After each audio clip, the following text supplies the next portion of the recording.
Catherine Bernardo update. Yan ay story ni Catherine. May nagluto pa nga si Catherine ng beef tapas silog. Endorsement niyang Pure Foods Pinoy Favorites. Yan pa nga yung video. Inipan pa ni Catherine dahil mainit. Hanggang sa sinubo niya na. Sarap yan. Beef tapa. Pure Foods. Lalo na sa pagkagising sa umaga. Almusal. Sarap yan.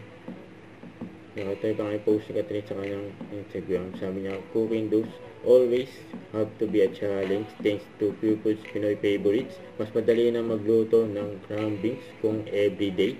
Who wants silog, you know. Minodal pa nga ni Catherine yung luto niya. Beef tapa silog. So ito pa yung mga endorsement ni Catherine. Betadine and Uratex. Ang dahil mga endorsement ni Catherine. Realme, AIA. Ito yung mga tips. Catherine on building wealth over time. Catherine on balancing today and tomorrow. Don't forget to subscribe, click the notification bell for more updates. This is Victor doing Action Live. Stay tuned for more videos. See ya.